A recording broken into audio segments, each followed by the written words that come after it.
So let's get started then. So everything you need to know about critique partners. So whether you're totally new to critique partners or you've had a critique partner before, you're in the right spot.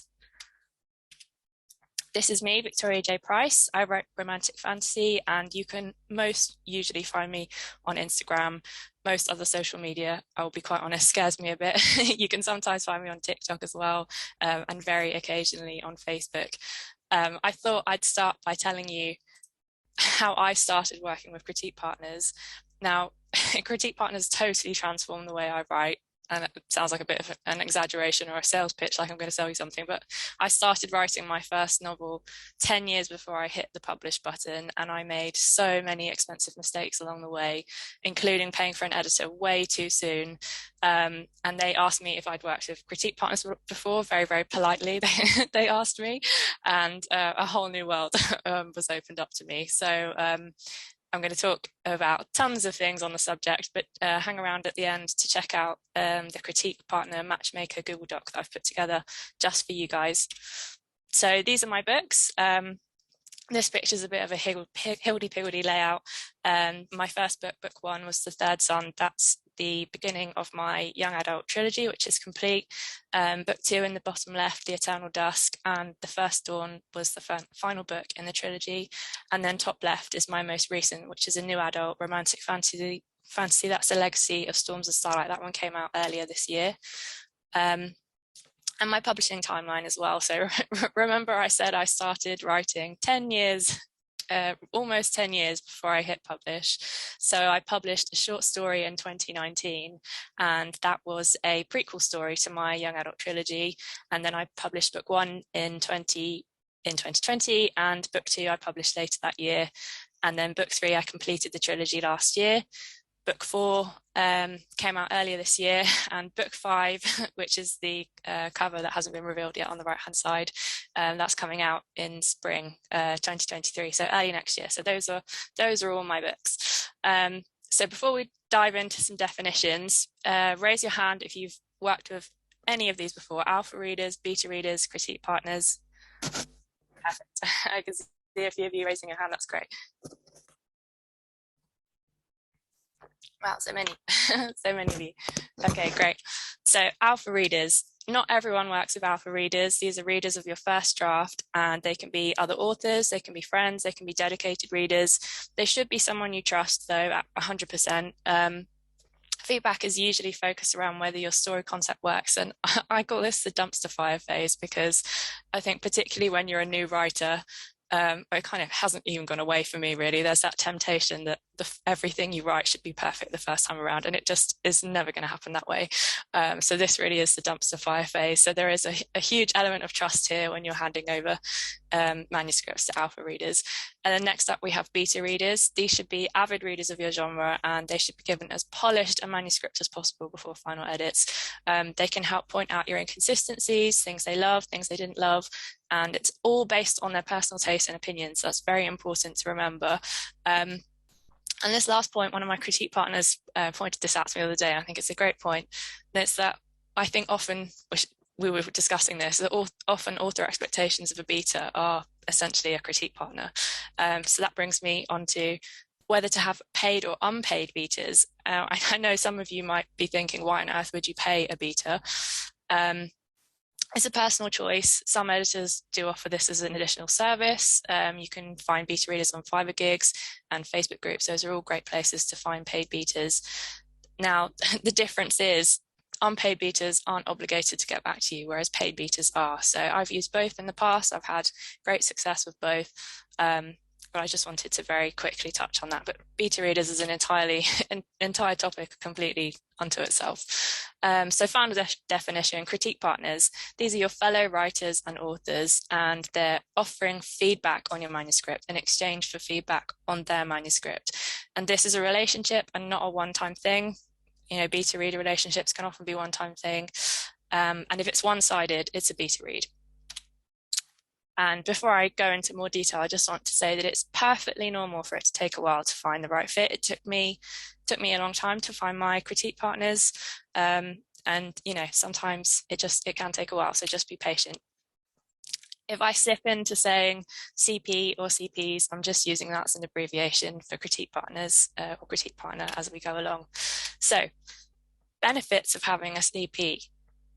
First of all, accountability. I think no matter where you are in your writing journey, I think it's so hard. You just sometimes need somebody to help you keep on track with things. So the CP will offer you accountability, and also in the right mindset as well. You know, you can have very, very down days, very good days, and they're always there for that throughout the ups and downs. Friendship. I included friendship, but I do want to add a very big but here, because I think you can have a more professional critique partner relationship if that is your preference. There's nothing wrong with that. And particularly, I don't know, I'm a big introvert. Maybe you're introverted, maybe you just don't have time and that's not what you're looking for. Professional critique partner relationships that's also completely normal. It's fine. It doesn't have to blossom into a wonderful friendship, but it is amazing when it does. They're also a great built-in support system, and just your hype squad, and there to cheer you on. Even if it's a professional relationship, they'll become your hype squad anyway. And they're also great brainstorming partners, so somebody to bounce those ideas off of. You'll know if you have a story stuck in your head, you can't talk to your partner about it, perhaps you can't talk to your family about it, your critique partners will be the person that you go to bounce ideas around. And often they come up with great solutions. You know, they give us an outside perspective when we're sort of stuck in our own little world and our stories stuck in our head. It's great to have them to sort of share those ideas with. And my personal favorite, I honestly don't think you could have a critique partner and not become a better writer. I'd like to think that I've become a better writer because of having critique partners. Yeah, and I think it would be a strange writing journey for me if I didn't have them now. So next up, are there different types of critique partners? I would say absolutely. Not all critique partners are made equal. Some will focus on big picture stuff, which does take a lot of practice, and I think will definitely evolve as you evolve as a writer. You'll get better at giving feedback and receiving feedback as well. It certainly gets easier over time. Some will focus on line edits and copy, which is a preference. That might not be the kind of feedback that you want, but we'll come on to that in a bit more detail later on. Some are cheerleaders and very motivational, which is also great and a wonderful thing, particularly at the start.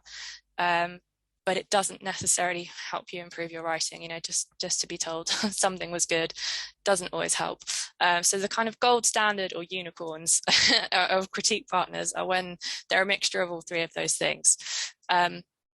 So at what point in the writing process should you start looking for CPs? If you learned anything from my little story earlier, immediately just start right away. I wish someone had told me. And if I could go back in time, I'd find one immediately, because like I said before, you will improve much, much faster as a writer with a critique partner or with a writing group and multiple critique partners.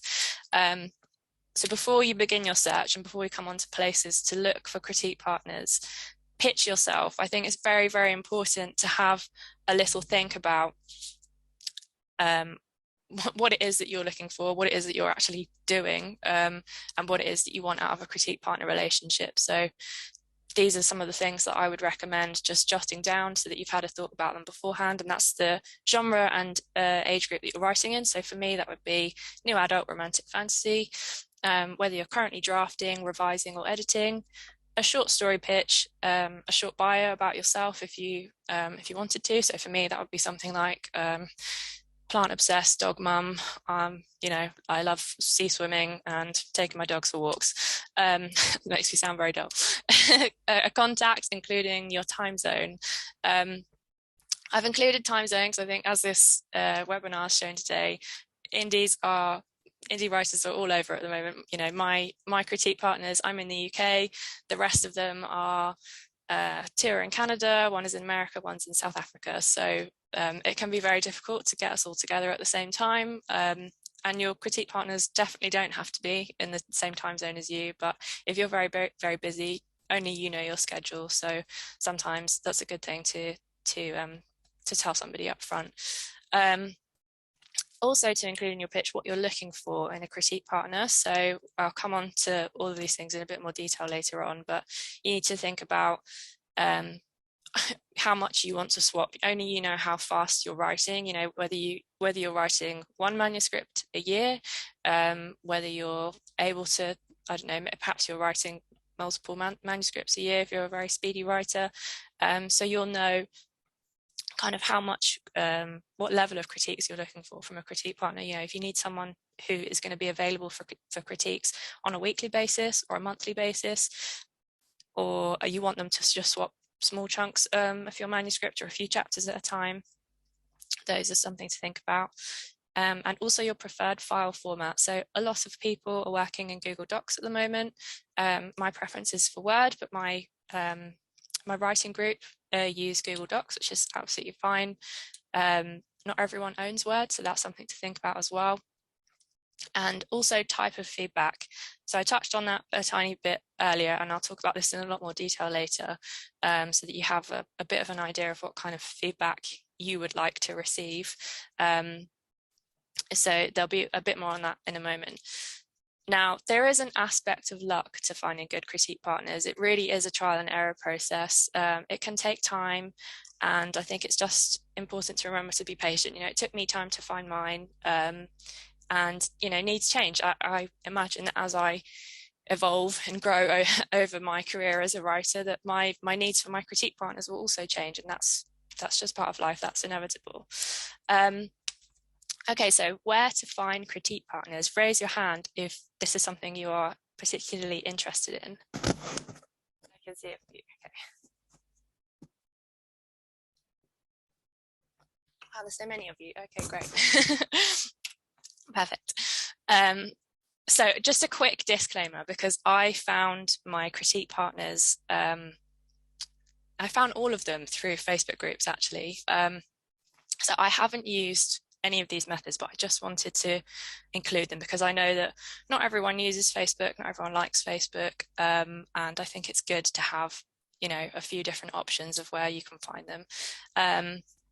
So Critique Circle is a free community-based website, and their concept is that you critique a few stories first to gain some credits, and then you use those credits to submit your own story for review. And I think you're getting a one-to-one critique partner with this service, basically, but it is free, so that's something to check out. Reddit absolutely terrifies me, but I've included this as an option. If you're a Reddit user, there are tons of subreddits that you could check out. The r/writing subreddit has something like 2.5 million plus users, and if you have a quick look on there, you will see that there are quite frequent shout outs for critique partners or where to find them. So a quick scroll through there, you might be able to find a match. Next up is another website called Scribophile. I don't know if I've said that correctly. It's similar to Critique Circle, and again, it's a free community-based website. And a little bit like Critique Circle, it's points-based. So you do some critiques first of all, you receive the points, and then you take those points to then receive feedback on your work or your manuscript. And I think the focus in a different way to Critique Circle, which I think feels more like on a one-to-one basis, is that Scribophile is about writing groups and online workshops for feedback, so more of a group focus. And then I wanted to include a paid option as well. I guess a little bit like with paid betas, maybe you want that kind of guarantee that people have to get back to you. I'm assuming that that's part of this service. I would hope so if you're paying for it. And it's focused around groups of 5 to 15 people. So if you're looking for more of a group feel, personally I feel like 15 is a lot, but I'll come on to that in a little bit. But if it was a group that you wanted rather than a one-to-one relationship, Inked Voices is something to check out. Now, there's also local writing groups if you want to meet people in person. Lots and lots of Facebook groups. As a fantasy writer, I only know about the many, many fantasy Facebook groups for authors that there are available out there. But I'm sure there's tons for every single genre. There's lots of Goodreads groups as well for authors and places that you can find critique partners. And there's also, Nano, raise your hand if you are taking part in National Novel Writing Month. I thought there'd be loads of you. Okay.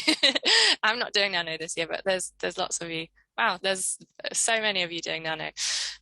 So hashtags, follow hashtags, reach out to people, comment on their pitches. If you love a pitch, I know it's scary to approach somebody just as a kind of cold contact, but if you love a pitch, say so, comment on their post and say, you know, this sounds great to me. Are you looking for a critique partner? I'd love to read your manuscript. The worst thing they're going to say is no. And I think loving someone's manuscript and how they write and what they write is very important, but I'll come on to that a bit more later on. Google groups. I'm going to ruin this author's name. Every time I say it differently. So author Maggie Stiefvater, she has quite a well-known Google group, which is called Critique Partner Matchup. And it's a very, very popular group. It's very active. But I think that there are lots of different people. There are lots of different writers from all walks of life looking for different things that are on there looking for critique partners. So I've made a Google group just for the Indie WriterFest participants. It's a critique partner matchmaker Google group. And I think one of the nice things about that is that there's not going to be that many of you, so it might feel a bit more personal. And you're all indie writers. That's the difference between this and Maggie Stiefvater's group, that there are going to be writers in there that are looking to be trad published, which is absolutely fine. You know, there's nothing wrong with going in that direction. But I think it's nice if your kind of ambitions are the same, and if you're all wanting to be indie published, then that's just one more thing that you've got in common to help sort of build that relationship with each other. So what can you expect from a critique partner? Honesty is magical. Honesty is just the main thing that I think you should expect to provide and to receive from a critique partner. And, you know, I'll very briefly cover what not to expect, because I think a lot of people, particularly when you start out writing, you kind of want a pat on the back and someone to just tell you that it's good. And I'll come on to that kind of feedback later on, because that feedback is absolutely valid, but you're not going to improve as a writer if you're just getting a pat on the back. Don't expect to attempt to fix other people's work, and don't expect to have your critique partners fix your work. And also don't expect a mentor, because a mentor-mentee relationship is very, very different. And that is just not how a critique partnership works. So let's have a look at what to look for in a critique partner. I think I touched briefly on them being cheerleaders, and I do think that regardless of whether they're your friends or whether it's a more professional relationship, they will become your cheerleaders anyway. But these are some things that I also think is quite important to look for, and that's a similar skill level. And what I mean by that is, you know if you're a new writer, and if you're writing your first manuscript, for example, your first ever manuscript, it wouldn't be ideal to try and go out there and find a critique partner who's published 12 books and is writing 4 books a year, writing and publishing 4 books a year. You're not at the same skill level. So your skill level. So it's important to think about that when you're approaching other people to be a match for you. I think this is personal preference for me, although actually some of my critique partners don't write in the same genre as me. It does help if they're writing in the same or similar genre, or at the very least they love your genre. They should be avid readers of your genre. If you're approaching someone who's a crime writer and they've never read a romance novel and you're a romance writer, then it's going to be very difficult to kind of give that targeted feedback to each other. So like I said, personal preference, but same or similar genre, or at the very least loves reading your genre. Honest but kind, it kind of goes without saying, but I think a lot of people perhaps might be good at the honesty, but not so good at the delivery. And it does take practice. Or maybe sometimes, some people are incredibly kind to the point that they feel like they can't be honest. So I will come on to types of feedback and how, and I'll show you examples of my critique partners' feedback for me later on. I'll show you some examples because it can be difficult, especially in the beginning. It's it can be hard to know what to say and how to phrase things. I also think you should be looking for the same level of critiques, and by that I mean which I touched on a little bit earlier, excuse me, that you are writing the same amount. We don't need to necessarily be writing the same speed every month or every year, but that you both want, for example, to either swap entire manuscripts, or you want to swap 5 chapters, or you want to swap 20,000 words. I think that that's very important, because if you know that you only have time to swap 5 chapters a month, and your critique partner is expecting you to read a 100,000 word manuscript, then that's not going to work long term. And lastly, again, this is personal, but someone with similar ambitions to you, and I think everyone here is presumably interested in or already is an indie writer, and so you have some similar ambitions there already. But things like if you you want to be publishing every year, or you want to be publishing multiple times a year, I think sometimes that can help as well with that kind of motivation aspect of it as well. So before you commit, these are completely optional, but I would 100% recommend these things, and that would be schedule a chat, whether that's it doesn't have to be a Zoom call. Video is pretty terrifying, but it could just be over DMs, on WhatsApp or Instagram or Facebook Messenger, just to see if you click with each other, because this is a relationship. It's like any adult relationship, friendships. You just have to see if you kind of vibe with each other. Swap a chapter. I think that's so important to see, like I said before, if you love each other's writing, and that can also be a bit difficult to get from just one chapter, but you'll have a feel for each other's writing from a chapter, and I think it's very important. And also discussing triggers. Now I know that could be a bit of a tricky one, but I think particularly as genres like the fantasy romance, for example, it's getting a tiny bit darker as time goes on, and sometimes there are some things you don't want to read, so I think it's important to have that conversation up front before you kind of dive into these things.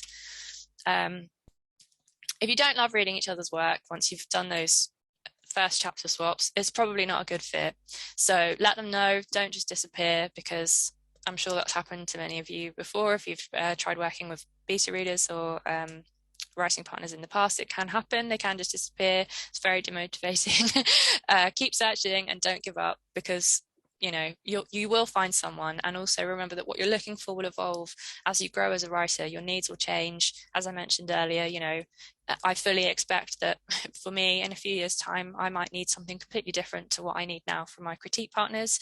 And if they're unable to provide that, then I will start my search for new critique partners. That's just all part of the process. So how many critique partners is too many? For me, the answer for this is 3 to 4 is a lot. I have 4. And I think it's very, very important before you commit to people to make sure that you can reciprocate. Any more than 4 can be difficult to juggle.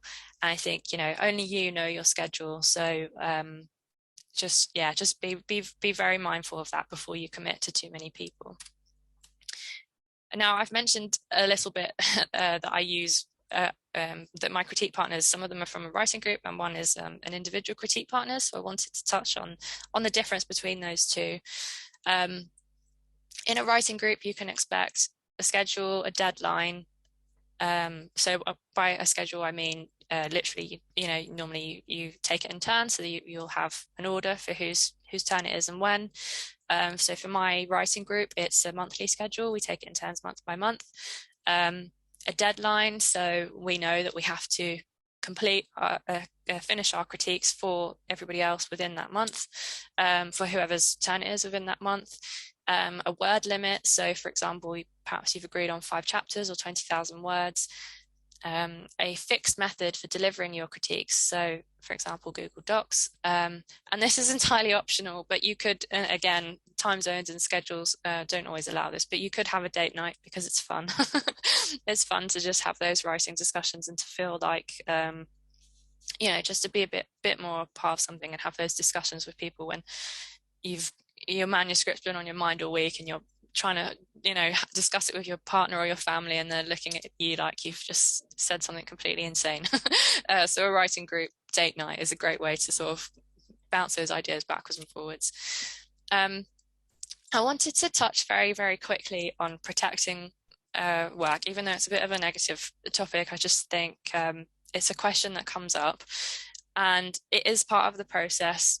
There are no guarantees, and you know, it's part of developing relationships and building that trust with people. It's something to just be aware of. But I've never in my experience heard of anyone. I've only ever heard of new writers asking about how to protect their work. I've never seen authors asking in groups or discussing in groups of having their work stolen. So yeah, I just wanted to touch on it very, very briefly because it is just something to be aware of. So how to ask for what you want in a critique partner. I think it's very, very important to point out criticism is tough in any format, not just in, you know, receiving writing criticism in any part of our life. And yes, it is scary. And if you remember anything from today, it's that criticism should be kind and useful. Which brings me on nicely to types of feedback. Raise your hand if you've heard, we call it something different here, but I don't want to swear in case there are any children around. If you've heard of the term feedback sandwich, raise your hand. Great, perfect. So just for anyone that doesn't know what a feedback sandwich is, I've used a little burger image as an example.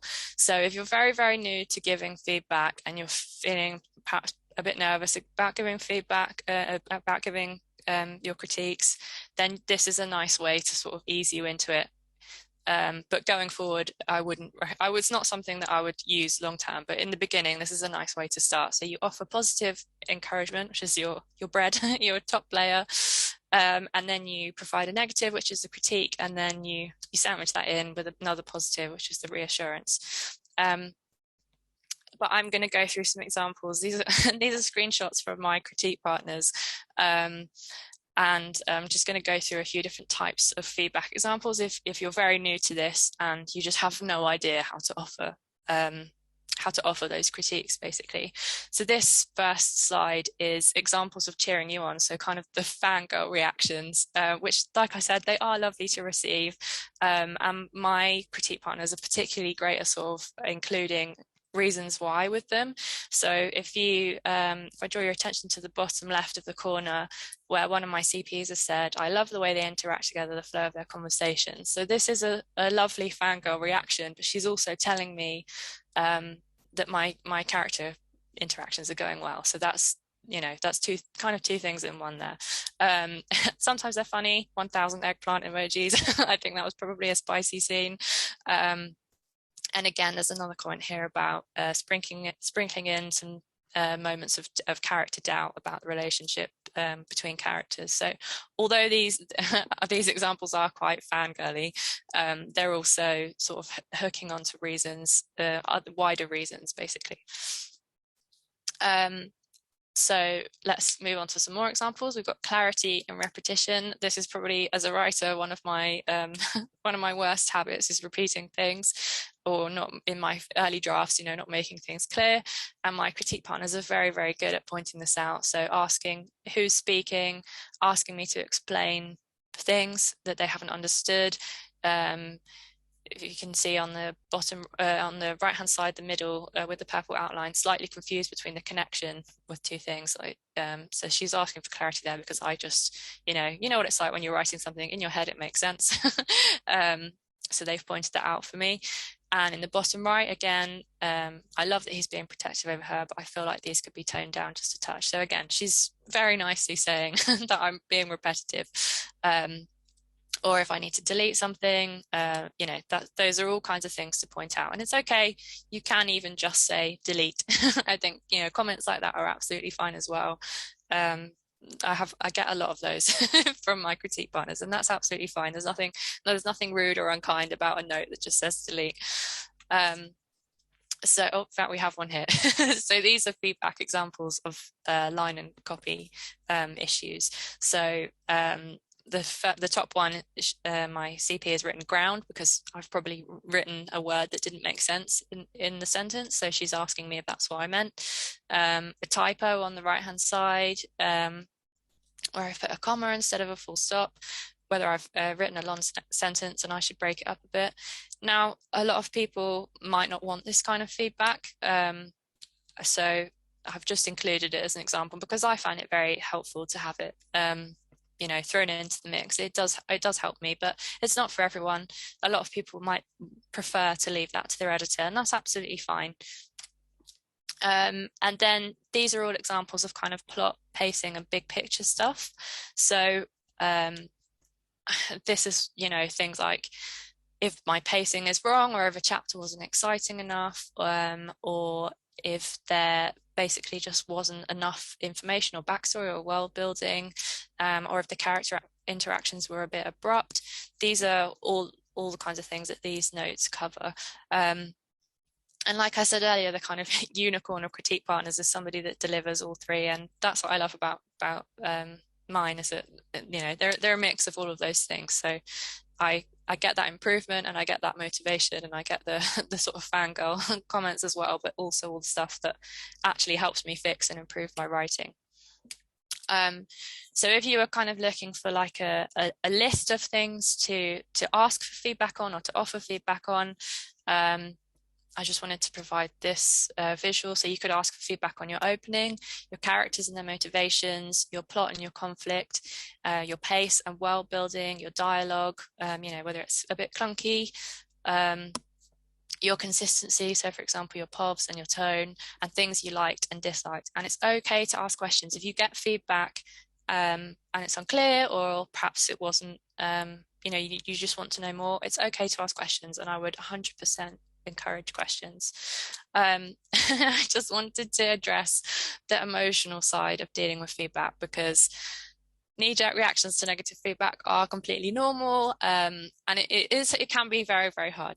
I'm a very sensitive person, so it can be difficult to get negative feedback sometimes, but I think it's important to remember that critique partners who push us outside of our comfort zones are the ones who will help us grow.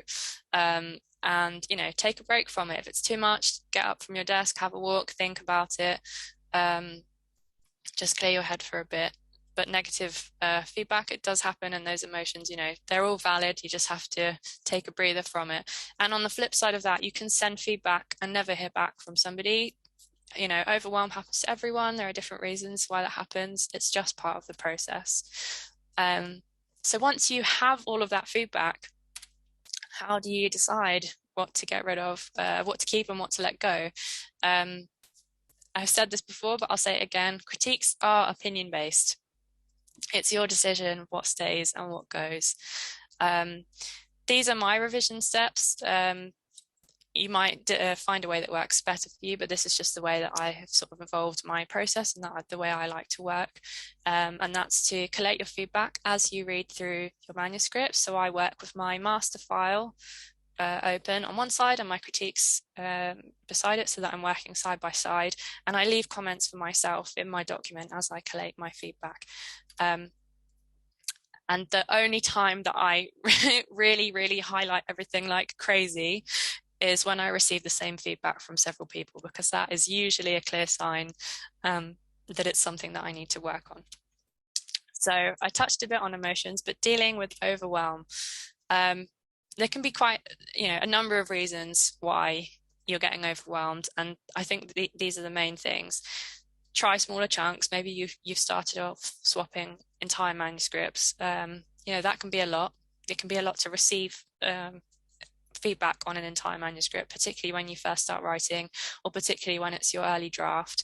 That's like that meme of Ross in the leather trousers versus the Witcher in the trousers, so sometimes smaller chunks is a bit less overwhelming. Maybe it wasn't what you asked for, in which case, go back, ask questions, just be patient, take a breather, ask questions until you're kind of getting the feedback that you wanted. Or maybe you have too many CPs, and in that case, then I think, you have to you really have to think about your schedule and what you can manage, and whether you need to let one of your CPs go. Which brings me on to how to move on when it doesn't work. So I think it's important to remember, in all relationships, you can't be all things to everyone, and vice versa. Set those expectations early. Relationships are complex, and they evolve and change, and people come and go, and this is completely normal. You know, I know it sounds like dating. I guess it is a little bit like that in a way, but you know, it's the same for all relationships, and it's totally normal. You're not going to get on with everyone, and that is okay, but be upfront and don't disappear without an explanation, because there's nothing more disheartening than that. So now you might be wondering, can I skip having a CP? No. If you want to grow as a writer, then don't skip this step. I mean, there are many writers who don't have critique partners, and obviously it is a choice, it is a preference, it's entirely up to you. But I would recommend not to do it. I feel like I have grown as a writer because of mine, so don't skip is my answer. Can I skip hiring an editor if I have a critique partner? Also no. And again, this is, you know, I'm not here to tell you what to do. This is just my preference, but editors have skills and experience that writers often don't. So let them work their magic on your manuscript. Now, I couldn't talk about critique partners without talking about what my critique partners are to me. So just very, very quickly, because they all help me with this. They're my friends. I'm very, very lucky to have made very good friends. They're my cheerleaders as well, and definitely sanity savers. They've had to listen to many, many meltdowns over the last couple of years. They all bring different strengths to being critique partners. I think if I had gone back to the feedback slides and left them up for longer, you probably would have, or perhaps when you get them in Melissa's email next week, you'll be able to probably see, you know, you could join the dots between who's who. And they've helped me to improve my work in so many ways. So to wrap up, critique partners, it's a partnership, it's all in the name. It's not just about what you want, but about what you can give. And you'll forge stronger relationships with clear communication. You know, that's the most important thing. Kindness, honesty, respect. I know it sounds like dating.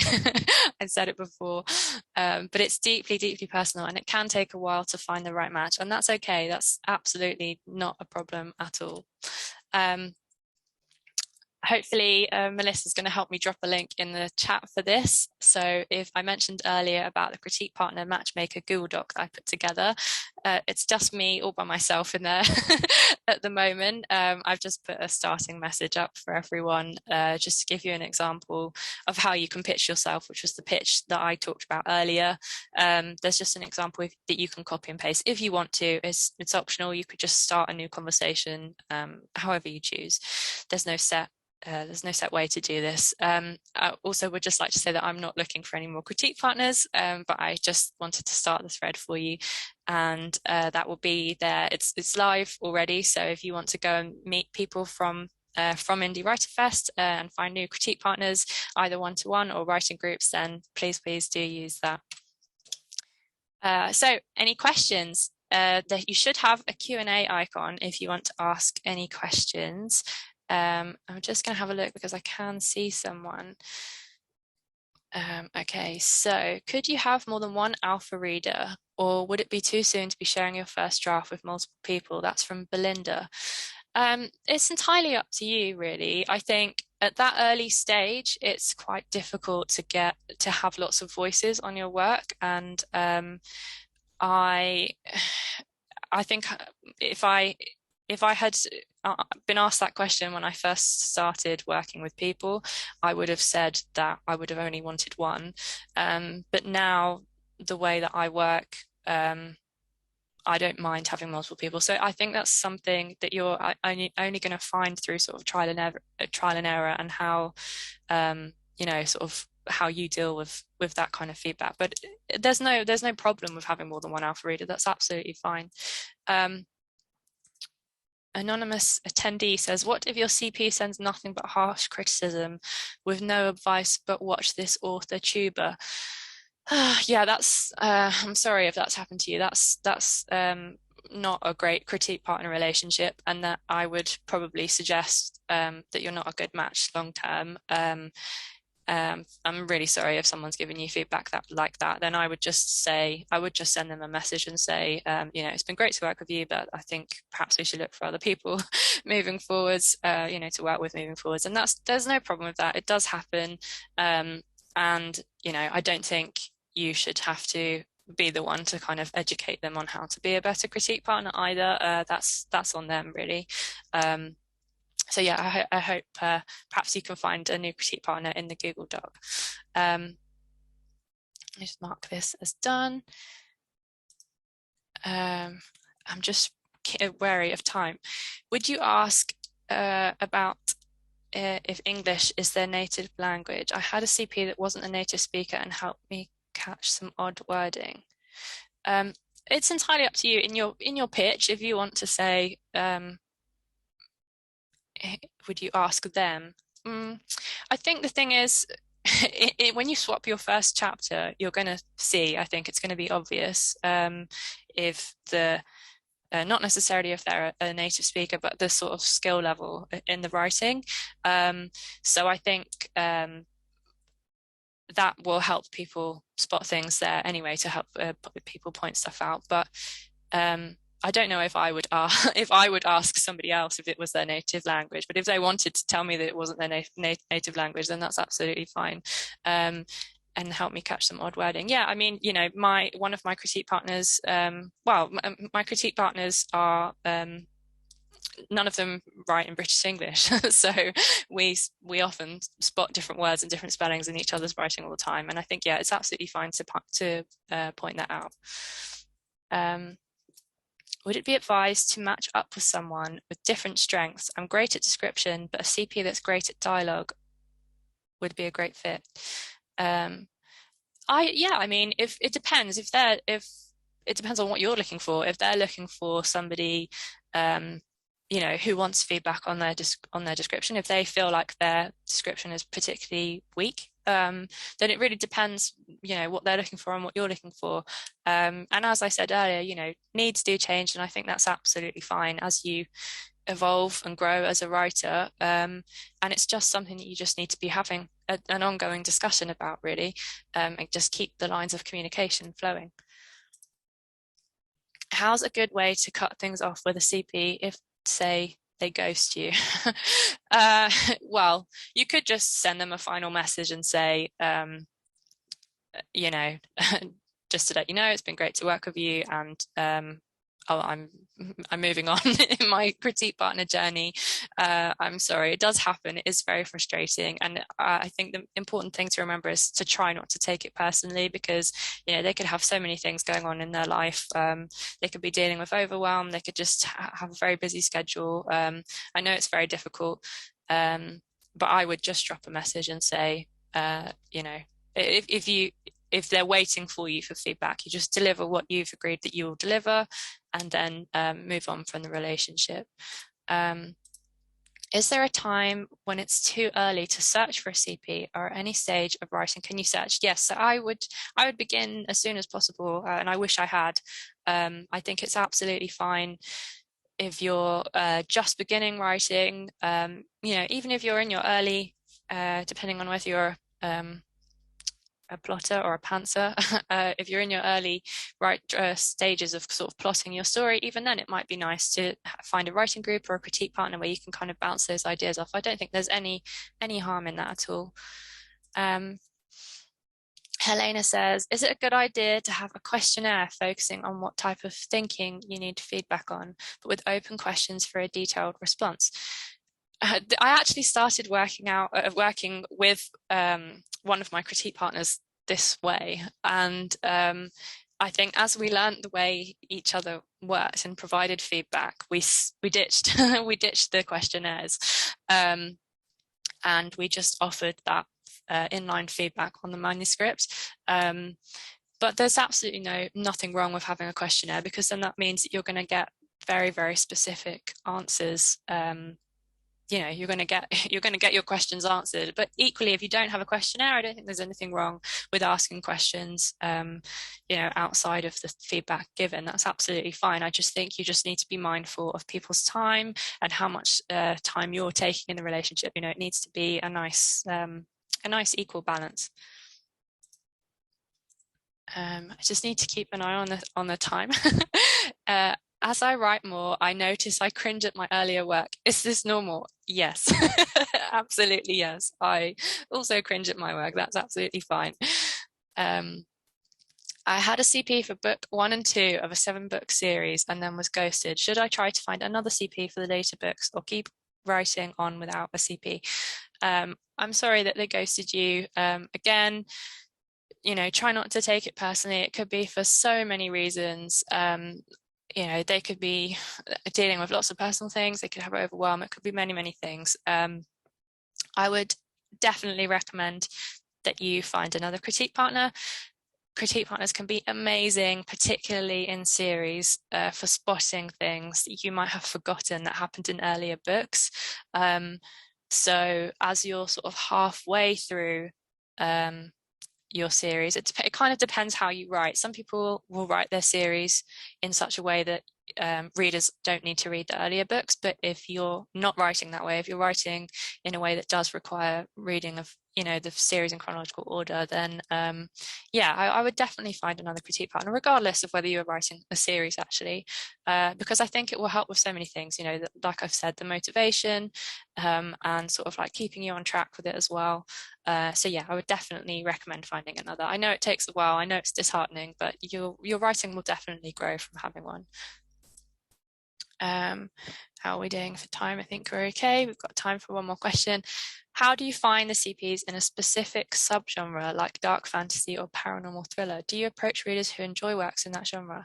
Last year, I received constructive feedback for dark fantasy genre short stories from someone who enjoys reading Dickens more than Lovecraft, but I don't know if I should approach them for bigger book drafts in dark paranormal fantasy genre. My preference is that if someone is not reading dark fantasy or doesn't even love that genre, no, I wouldn't approach them. That's my personal preference. There might be other writers who do things differently or don't have any issue with that. But for me, I find that my critique partners love reading the genre that I'm writing in, and so their feedback is very kind of tailored to what I'm writing. I don't know, because I don't have experience. I've not experienced it the other way around, but I would want to find somebody that enjoys the genre. So even if you received great constructive feedback from them in the past, perhaps you could keep them as a beta reader. But I don't think as a critique partner, the relationship kind of, in my experience, flows better if you're writing, or at least if they read in that genre. They don't necessarily have to write in the same genre, but at least if they read and love the genre that you're writing, I think the feedback is going to be a little bit more tailored for what you're looking for. I also had 2 people sent me questions, so I think I've got time to very quickly talk about those. So someone sent me a DM to ask me exactly how I work with my critique partners. I've covered this a little bit, but I have 4 in total. 3 of them are in a writing group, so there's 4 of us in the writing group, and 1 is just an individual critique partner who I work with on a one-to-one basis, but I refer to them all as my critique partners, and they're all very, very good friends. I'm very lucky to have found them. With the writing group, we have a monthly schedule, and we swap. I think at the moment we've changed how we work. I think at the moment it is something like 20,000 words at the moment a month. One person puts up their work and the rest of us, on an individual document, not on the same document, on an individual document, in the Google Docs folder, we make our comments and our feedback. I have seen people work all on the same document. For me, that would probably reduce me to tears, but for someone else, that might be the perfect way to receive feedback. Someone else might find it overwhelming to receive 4 different documents with 4 different lots of feedback. some people like it all on the same document, so it's entirely up to you. So that's how I work with my writing group.